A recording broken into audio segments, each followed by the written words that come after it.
MLB stars of the game, and I'm over here in the Brewers locker room, and I got the man here for the Brewers. I'm gonna let him introduce himself. Yeah, I'm Daz Kim. As you know, we got some other guys on this team that can play ball, and I happen to be one of them. So here doing that, ready to do that today. Where you from? I'm from LaGrange, Georgia. I was born in LaGrange, Georgia, and grew up in Stockbridge, Georgia, area 20 minutes from Atlanta. Georgia. What does Georgia boy know about baseball? Oh man, it's just, state year round where a lot of athletes playing ball outside and just happen to play baseball. So a few of them, we were well known for football, and just happen to play baseball there. So Georgia, Stockbridge, Georgia. Yeah, Stockbridge, Georgia. Yep. I got a buddy of mine, coach high school ball there, Carl Brooks. You don't know Carl Brooks, do you? Nope. Okay, so you ain't been about Georgia long enough. That's what it was. Okay, yeah, Carl Brooks. Yeah. So we're introducing our youngsters to MLB stars of the game. Okay. So what's this big league experience like? Man, it's just it's an experience, man. It's an experience of a lifetime. You get to, come to a ballpark and be ready to play a big league game and enjoy it. I mean, these guys are the best of the best out here. We're playing the best of the best, and everyone's looking to compete and do it as consistent as possible. And we come here to do that every day.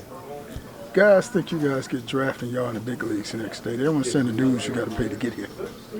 Just focus, the understanding of the routine and the purpose, and a little bit of luck and opportunity. But for the most part, it's just being consistent, understanding that has to be work done behind the scenes. And taking care of your body is one of the most important things to being healthy, so that you can perform and be able to help effort and put forth towards the team that day. So, growing up in Georgia, I know you watch ESPN and then done it moments. You saw the big guys on there. Some of you got in big leagues, you was on the same field with these guys. Were you overwhelmed?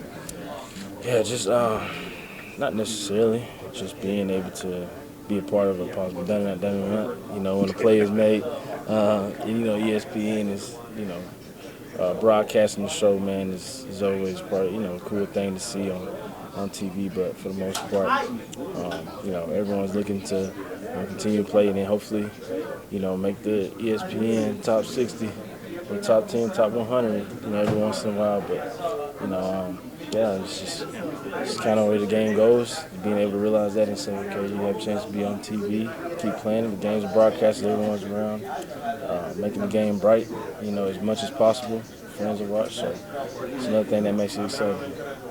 So when I coached college ball, when we was on the road, we getting back to the hotel and the guys watching TV, watching ESPN, looking at the highlights. Now you go back to the hotel and watch the highlights, see if yourself over there. Man, yeah, I've seen a few. There was one, one like 3 years ago, and I was in David Buster's at the restaurant and looked at the TV and saw I was on the top 100.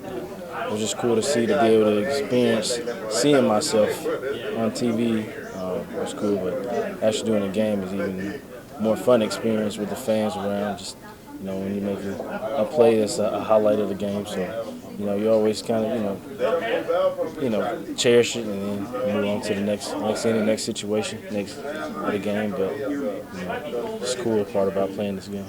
So if you pick up the phone and tell Mama turn on ESPN, I'll be back on the highlights. Yeah, I say, Mama, here I come. I'm coming back. And who are some of the guys that you idolize coming up, and then you got a chance to beat them once you got to the big leagues?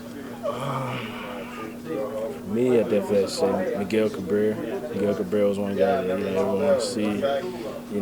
Playing the game just from early 2000s up until 5-6 years from now, and to see him be actually in the locker room, him see about the way that he goes about his routine was surreal, and then being able to talk to him, speak to him about the game a little bit, take parts of that and then add to my game, and just, one thing that you learn for a lesson and continue your day.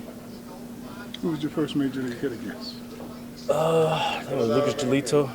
Lucas Giolito here, Chicago, in 2020. Actually, I can remember hit the ball to right field. Just fastball, I think it was right field, and Miggy was on second. Miggy was on second, and he scored home. And Jamie Candelario advanced to third. And my first big league hit here in Chicago at Cellular Field. First major league home In run. 2020. First Cellular major league Field. home run. First major league home run. Let's see. Oh, man, you ain't Off never of supposed to get that. Liam You Hendricks. never- Liam Hendricks. You gonna do all that by guys now. Liam Hendricks. Through 3-2, 100-mile-per-hour heat fastball. Hit against all my Chest high, guys. yeah, and I hit it deep to right field. All Right right, field, right center in the stands there. Like late in the game. It was maybe in the bottom of the ninth, tied the game, so yeah, it was a good game. last question. Every kid's dream of playing in the big leagues. Get that call up, you go into the big leagues, walk in the locker room for the very first time, see your uniform hanging. What was that feeling like?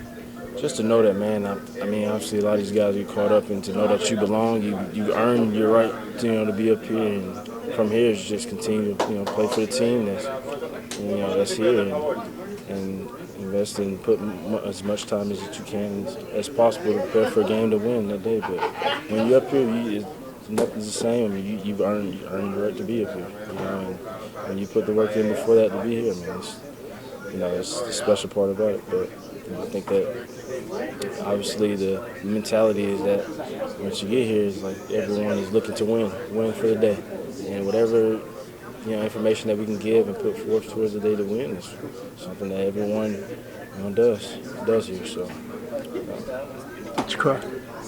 did I cry? A little tear? No. A little tear? No, man. I mean, very rarely do I cry about things. I kind of feel my way through some things, and then kind of understanding. Sometimes emotions can take over the most part, but I mean, feelings are there. My feelings are definitely there. I felt a little bit of feel anxious, a little bit of jitters, but I was just excited.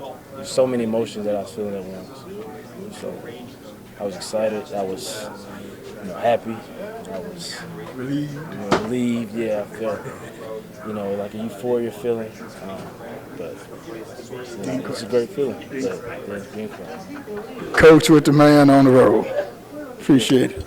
All right, thanks a lot. Chapter 3, High Expectations.